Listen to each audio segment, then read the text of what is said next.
So after the touchdown, here's Fairbairn now to kick it away. And they will not get a chance to return this one as it's through the end zone for a touchback.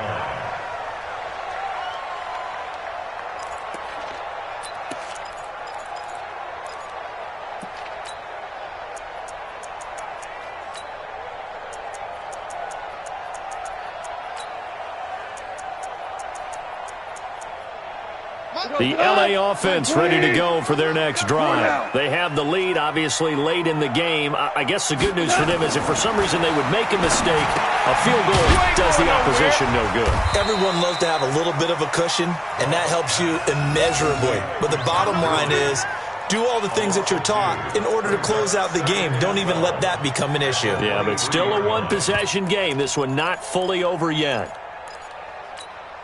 2nd and 12 after the first down pass play went backwards for 2 yards.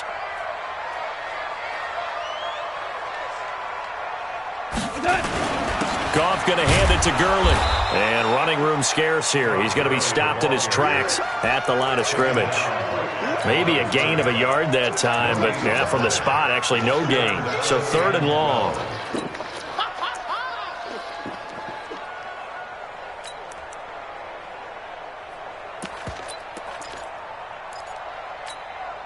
The Rams on 3rd down, 2 for 5 to this point. This is 3rd down and 12.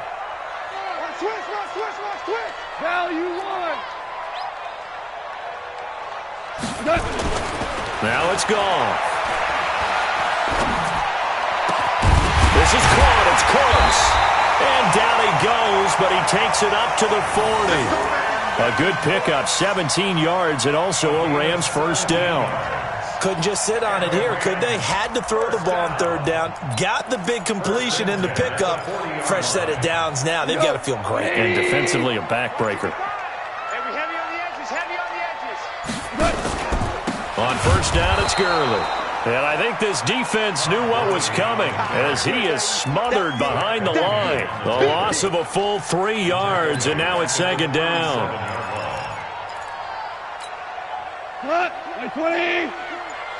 Just like that. Just like that. Here comes carry number 10 for Gurley. 2 yards on the carry there, and it's going to lead him to 3rd down. All right, that's a decent game there, but it hasn't been his best game overall. So I wonder what the mindset is of his team. Do they want him to handle the football and try and close this game out? Or are they going to make an alternative plan and maybe go in a different direction? I think they need him, and this is his time to shine. Big play coming up. Here's 3rd and 10. I would expect to see some pressure here. The pressure drops off as they'll look to throw. Escapes the sack. But in the end, the pressure too great, and he goes down. J.J. Watt. Make that now 8 sacks for him on the season. Great job defensively. I think he was trying to go through his progressions, find someone to get rid of the football. Before he knew it, he was on his back. So that just brings us right back to what you said in the beginning. A great job defensively. Nowhere to go with the football. That led to the sack.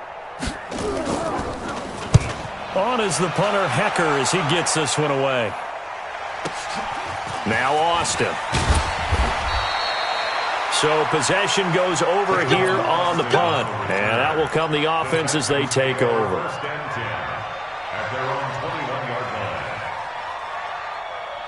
The Texans offense ready to go here for their next drive. And for them, a touchdown their last go-around. Obviously, they'll be hoping to do that again. And when you start plotting for this drive, when you start thinking to yourself, okay, what are we going to do? You don't go away from what you did before because that worked, but you have to be prepared for wrinkles and counters because you know they'll make some adjustments. They'll keep it on the ground. Akers, and he'll get it up to the 33-yard line. 4 yards the pickup, first down. So many teams want to throw the ball in this situation nowadays, but I love watching a team that has enough confidence to go ahead and run the football. In that situation, that's almost a tendency breaker. 4th quarter, down to the final 2 minutes, and we've got a one-score game. Let's go, let's go.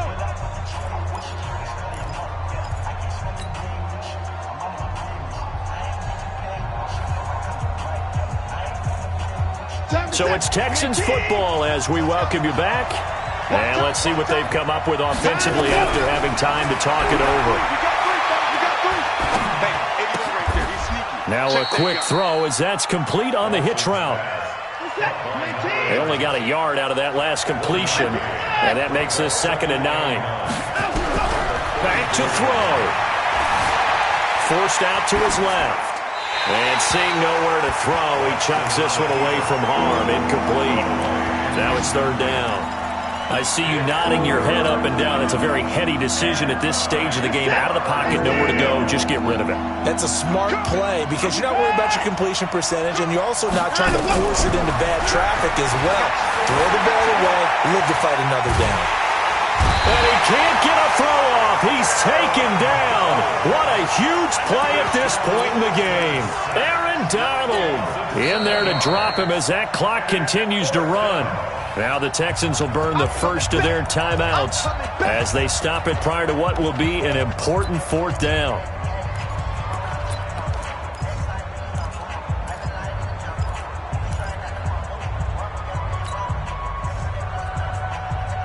Down 7, and they've got to go for it here on 4th down. I'm coming after you. I'm coming after you. Kill, kill, kill, kill, kill, kill. 59.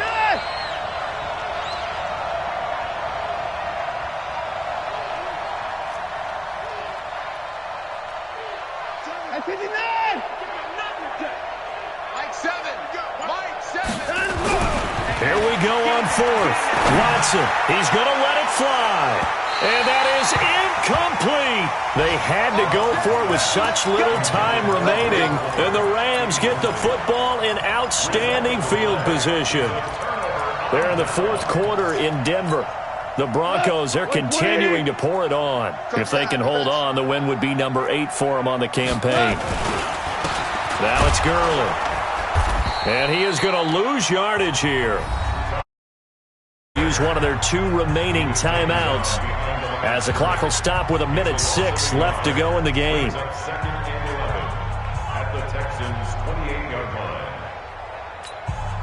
After the loss to start out, here's 2nd and 11. Another carry now for Gurley. 2 runs in a row, but only 2 yards to show for it. The Texans going to signal for their 3rd and final timeout as they get the stoppage with just over a minute to go in the game. Here we go. On 3rd down, they'll run it with Gurley. And a nice move will yield nothing as he's stopped behind the line. And it brings up 4th. Seems pretty obvious defensively a key was stopping the run game. How have they done it so successfully? To me, it seems that these guys really did a nice job of paying attention during the scouting report meeting. And you know, Brandon, when they do those, they talk about the top plays that these guys like to run. The best runs for the top running back, those are the ones you focus on and want to take away. And they've done that pretty successfully in this game.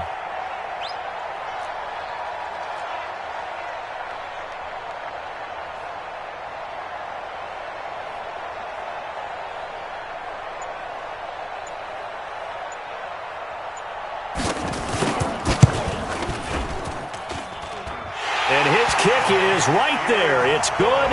And they double him up here. That makes our score 20-10. So his 2nd field goal of the game, and that could turn out to be the big one. Yeah, you have to make them score twice to beat you, and that's not impossible. But here in the 4th quarter, puts their backs clearly against the wall. This is fielded at the goal line. And he'll be brought down at the 23, make it the 24-yard line. The Texans take over 1st and 10 at their own 24-yard line.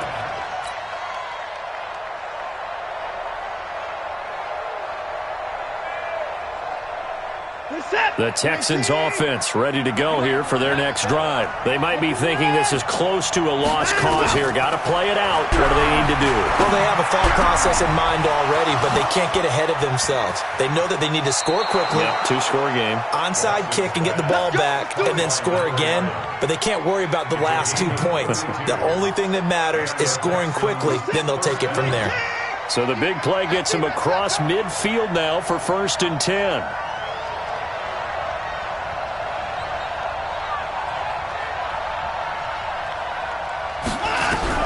Now it's Watson. Now a desperation throw deep downfield, and that is incomplete. 2 seconds left on the clock. It leads to 2nd and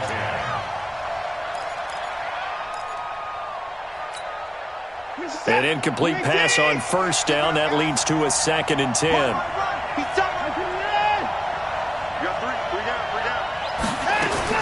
One last throw here for Watson. He's going to let it fly. And this is intercepted, and that should do it. Picked off by Ronald Darby. And Charles, I think when the schedule comes out, all teams, no matter where they're predicted to finish, talk about protecting your home turf. They were able to do that here in this one. Similar to a tennis match, right? Not letting them break your serve. That way you hold on to it. They got it done, and they feel very good about that victory. So for Los Angeles, the win moves them up to 5-2 now on the year. And they'll hit the road next week to take on the Arizona Cardinals. Meanwhile, for the Texans, they drop back to 500 now at 4 up and 4 down. And they'll get a chance to redeem themselves at home next week. And for Charles Davis and our entire crew here at EA Sports,